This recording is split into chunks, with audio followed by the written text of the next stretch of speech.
महेश और उसकी पत्नी मधुमती दोनों महाराजगंज से दिल्ली में आकर मजदूरी करते थे। ये दोनों ही एक फैक्ट्री में ठेकेदार के माध्यम से नौकरी करते थे।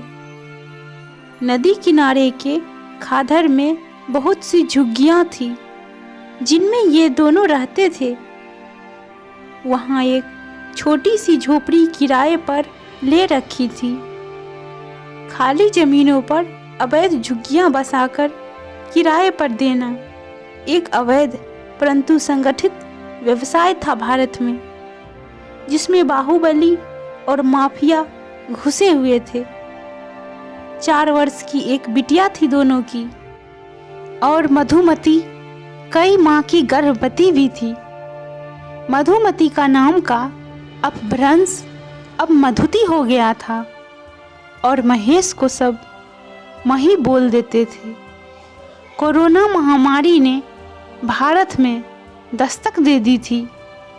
महेश और मधुमती जैसे मजदूरों को कोरोना भी कुछ है ये पता तब चला जब लॉकडाउन के कारण दिल्ली के बाजार पूर्णतया बंद हो गए। फैक्ट्री मालिक जो कभी इन मजदूरों से सीधे कोई संपर्क नहीं करता था, उसने इन्हें खुद तनख्वाह और कुछ अतिरिक्त पैसा दिया और बोल दिया था कि लॉकडाउन खुलने पर बुलवा लूँगा। दोनों अपने झोपड़े में रहते थे। गर्मी भी अब परवान पर थी। इनके हाथ में पैसा तो था, पर बाजार बंद होने के कारण कुछ मिल नहीं पा रहा था। जैसे तैसे करके कोई दुकान खुली मिल जाती तो उससे ही कुछ राशन ले लेते थे। वो भी महंगी दरों पर मिल रहा था। लेकिन ये लॉकडाउन की खामोशी कुछ ज़्यादा ही भयावह होती जा रही थी। पुलिस जहाँ भी भीड़ देखती वहीं खदेड़ देती। पूरी दुनिया मुंह लपेटकर घूम रही थी। बहुत सारे मजदूर अपने घरों की तरफ चल दिए थे, लेकिन ये दोनों रुके हुए थे। इनकी कॉलोनी में भी लोग आते थे। इनको मास्क और बिस्कुट बांटकर फोटो खिंचवाकर चले जाते थे। अफवाहों का दौर गर्म था। लोगों में तरह तरह की चर्चा थी कि हवा से भी फैल रही है ये बीमारी। तो अब लगभग सभी अपने घरों की ओर चल दिए थे। कोई मौत को निश्चित मानकर अपने परिवार के पास जाने को आतुर था, तो कोई काम धंधा न होने की मजबूरी में। मधुमती अपनी छोटी बच्ची और अपने गर्व के कारण हिम्मत नहीं जुटा पा रही थी। मधुमती ने बिटिया को सुला दिया था और एक प्लास्टिक के टुकड़े से उसकी हवा कर रही थी। महेश आया और एक पैकेट बिस्किट का मधुमती को दे दिया। मधुमती ने मुस्कुराकर अभिवादन किया। महेश ने गंभीरता से कहा, मधुती, ऊ ठेकेदार कहवन है कि गाड़ी जा रहन फैजाबाद तक। मधुमती की आंखों में चमक थी। क्या सच? तो चलो। महेश ने निराशा के साथ कहा। वो गाड़ी वाला ऊ दोनों का 5,000 रुपया मांग रहल। मधुमती को झटका सा लगा। 5,000? इतना काहे? कोनो कोई जहाज में ले जाएगा। महेश, सब गाड़ियां बंद है, कर्फ्यू लगा है। पैदल चलने पर भी पुलिस डंडा मार रही है। मधुमती ने कुछ सोचने के बाद कहा, इतने पैसे तो दे ही देंगे, यहाँ भी कब तक रहेंगे? राशन भी मिलना मुश्किल हो रहा है। वो खाना बांटने वाले भी कभी आते हैं तो कभी नहीं। जब आते हैं तब फोटो ज़्यादा खींचते हैं।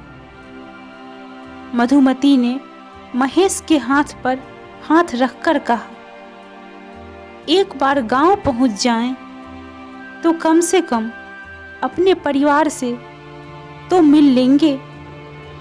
मधुमती की इस बात से महेश भावुक हो गया। उसने बिटिया के सर पर हाथ फेरते हुए कहा, सब बोल रहे हैं कि ये बीमारी नहीं छोड़ेगी। अब जब मरना ही है तो अपने गांव में ही मरेंगे। पता नहीं यहाँ तो अग्नि भी नसीब होगी या नहीं। मधुमती ने भी कहा, निराश से कहा, वो जर्मन बता रहा था कि मुर्दों को कंधे देने को भी कोई तैयार नहीं है, सड़ रहे हैं मुर्दे।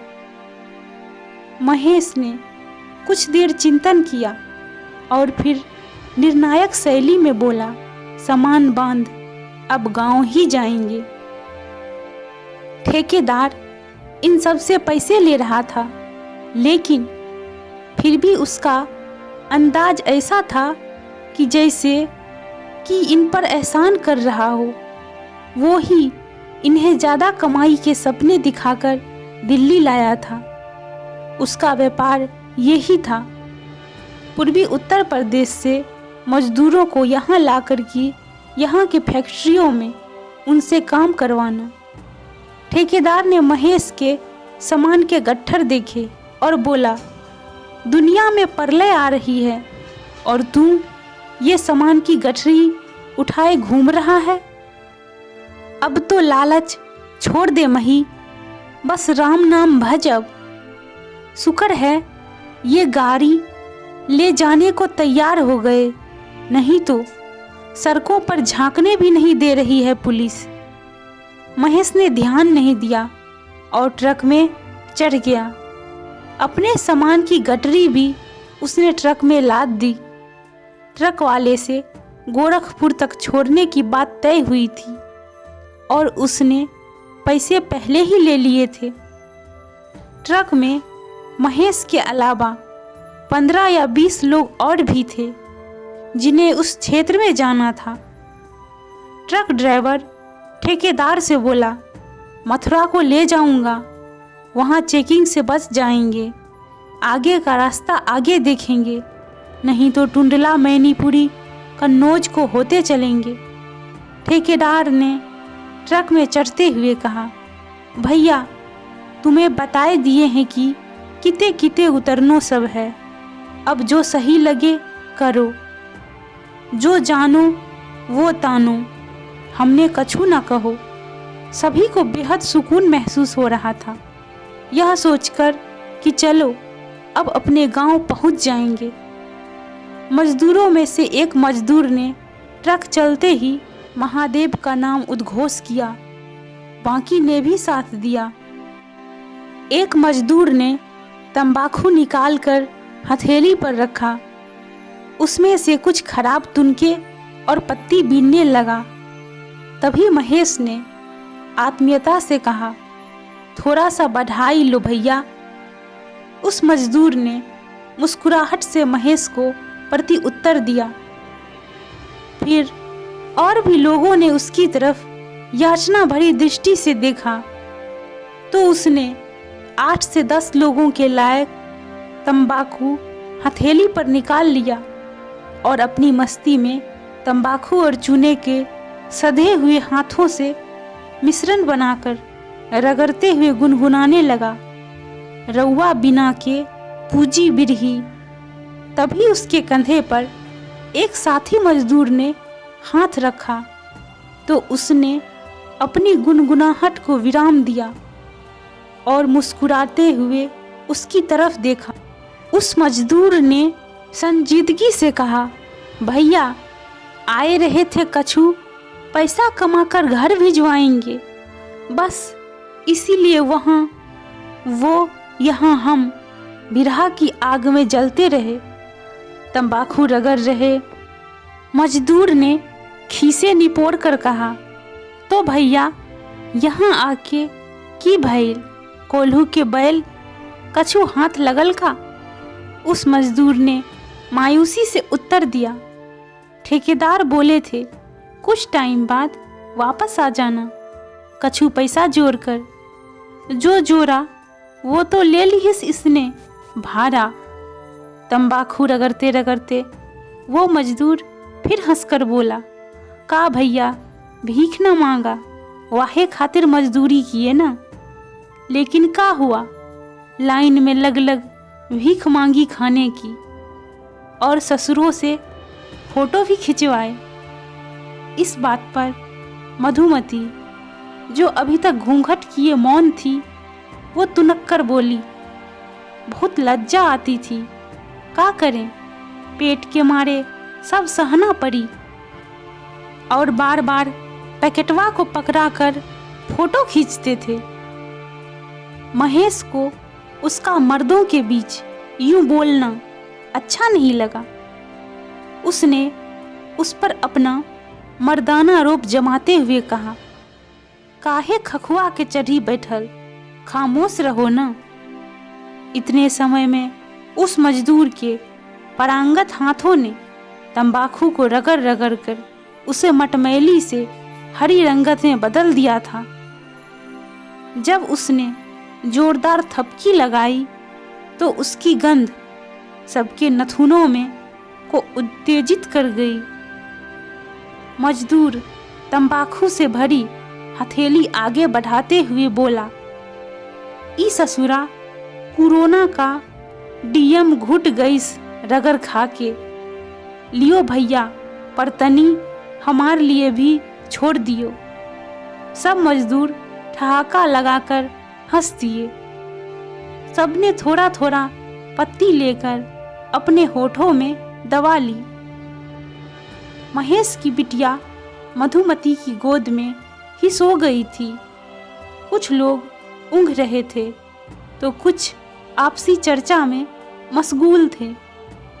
अभी 2 घंटे का सफ़र ही हुआ था कि गाड़ी में एकदम से ब्रेक लगे और गाड़ी रुक गई। अभी वोसदाबाद के बाद पास ही आए थे। पुलिस चेकिंग से बचने को ड्राइवर अलग रास्तों से लाया था। ठेकेदार भागकर पीछे आया और हड़बड़ाहट में बोला, उतरो सब नीचे। फिर वो उन्हें सड़क से हटकर अलग रास्ते पर ले गया और आगे जाकर बोला, इस रास्ते से आगे जाकर सड़क पर मिलो सब, चेकिंग चल रही है। एक बार पकड़ लिया तो उसकी गाड़ी जब्त हो जाएगी और हमें तुम्हें कर देंगे बंद पूरे मास के लिए। मजदूरों के चेहरे पर अब परेशानी साफ दिखने लगी। उन्होंने पैसे सारे दे दिए थे। एक मजदूर बोला, अरे ठेकेदार साहब, पुलिस से कछु का सुनकर देख लो ना। ठेकेदार ने माथे में सलवट डालते हुए कहा, इतनी बुद्धि तो मुझे भी दी है भगवान ने।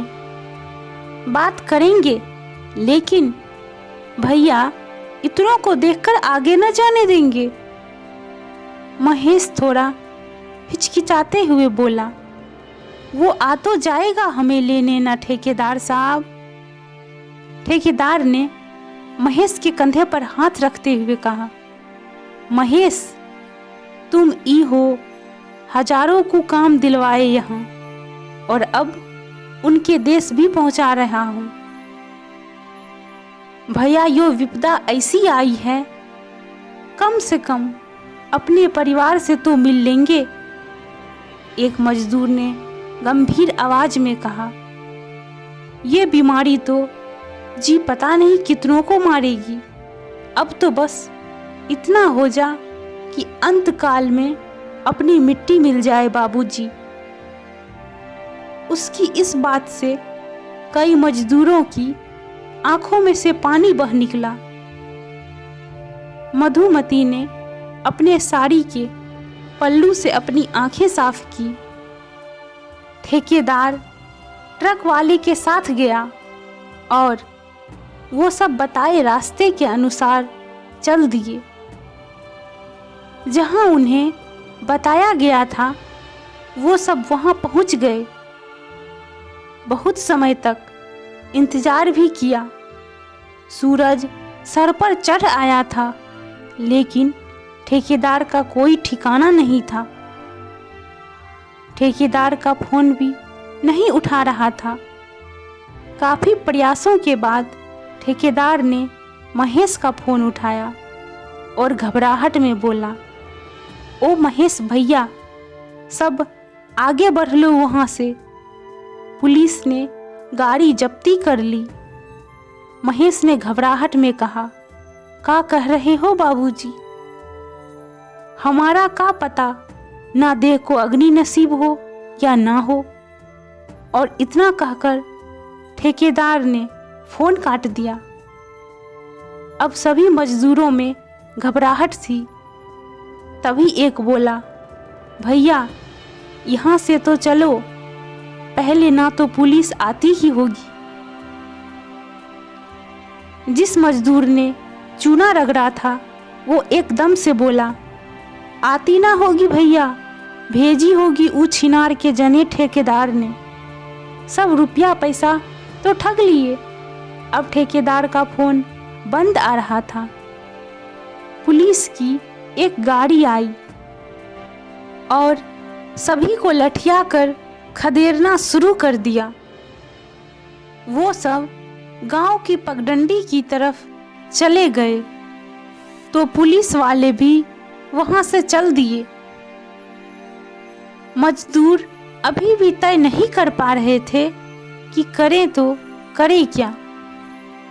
अब किसी के पास पैसे भी ज़्यादा नहीं बचे थे। तभी एक मजदूर बोला, अरे ओ भैया, 84 कोस परिक्रमा किए हो कभी? लगभग अधिकतर ने कहा, किए हैं भैया। तब वो बोला, तो चलो फिर करते हैं डबल परिक्रमा, वैसे भी पैसा बचा नहीं। और भैया, यहाँ रहो या अपने गांव में, ये बीमारी छोड़ेगी भी नहीं। महेश ने दार्शनिक भाव में कहा, भैया जब मिटना ही है तो अपनी मिट्टी में जाकर मिटेंगे। और इस तरह सब पैदल और एक लंबी यात्रा पर निकल लिए। इनमें से सभी का गंतव्य 1000 किलोमीटर से भी ज़्यादा था। लेकिन जीवन भर मजदूरी करने वाला मेहनत से नहीं डरता। वो जानता है कि अपने शरीर की अंतिम सीमा तक उसे काम कैसे लेना है। उस पूरे दिन वो सभी चले और रात भी। काफ़ी समय चलने के बाद एक जगह उन्होंने रात काटी। सुबह फिर चल दिए। अब उनके पास खाने की भी समस्या हो चली थी, परंतु देहात में उन्हें रास्ते में सहानुभूति भी खूब मिली और भोजन भी। देश का मीडिया आज़ादी के बाद के इस सबसे बड़े पलायन पर जमकर टीआरपी बटोर रहा था। लेकिन ये जो पलायन कर रहे थे, इनकी आंखों में बस अपना परिवार और अपना गांव था। इनमें से किसी को नहीं पता था कि वो एक वैश्विक मीडिया इवेंट के मुख्य पात्र हैं। ये पलायन मीडिया में अब कोरोना से ज़्यादा चर्चा बटोर रहा था। तभी चलते चलते मधुमती को दर्द होने लगा। बाकी मजदूरों को आगे चलने बोलकर महेश अपनी बेटी और मधुमती के साथ वहीं रुक गया। उसके साथ एक मजदूर और उसकी पत्नी और रुक गए। उस मजदूर ने महेश की बेटी को एक बिस्किट, जो उसे रास्ते में एक गांव में मिला था, वो दिया। बिस्किट लेते ही उस बच्ची के थके हुए मासूम चेहरे पर एक सुंदर मुस्कान फैल गई, जैसे घुप अंधेरे में कोई रोशनी की किरण फैल जाती है। इस महामारी के दौर में प्रकृति ने अप्रतिम सुंदरता इस बच्ची के मुखमंडल पर बिखेर दी थी। मधुमती एकदम से जमीन पर बैठ गई और पीड़ा से कराहते हुए बोली, अब ना हो पाएगा, देह में बिल्कुल जान ना बची है, पता नहीं पीड़ा बढ़ती ही जा रही है। और उसके मुख से एक कराहट निकली। महेश ने उसके माथे पर हाथ फेरते हुए उसे पानी पिलाया और बोला, हे मधुती, थोड़ी हिम्मत करो रे। लेकिन मधुमती की कराहा और पीड़ा बढ़ती ही गई। साथी मजदूर ने महेश को कहा, अरे महेश, भौजाई को छांव में बैठा, कुछ देर बाद आगे चलते हैं। महेश ने परेशान होते हुए कहा, भैया, यहाँ बियाबान में कहाँ रुके, कोनो मदद भी ना मिले यहाँ तो। उस मजदूर ने कहा, महेश, आगे ना चल पाएगी भौजाई, देख तो तनिक। मधुमती को दोनों उठाकर छांव में ले गए। तभी महेश ने ध्यान दिया कि मधुमती को रक्तस्राव हो रहा है। मधुमती की साड़ी रक्त से पूरी तरह खराब हो गई थी। मधुमती दर्द से कराह रही थी। साथ में चल रही स्त्री ने महेश और साथी मजदूर को अलग जाने का इशारा किया और मधुमती को संभालने में लग गई। उसने अपनी एक धोती से पर्दा किया। महेश किसी अनिष्ट की आशंका से घबराकर रोने लगा और साथी मजदूर ने उसे ढाढ़स बढ़ाने लगा। महेश की बिटिया को नहीं पता था कि क्या हो रहा है, लेकिन वो माँ की दर्द भरी कराहट और महेश की क्रदन देखकर घबरा गई थी। महेश को कुछ होश आया तो वह रोती हुई बिटिया को थोड़ा दूर ले गया, जहाँ उसकी माँ की कराहट की आवाज़ कम आ रही थी।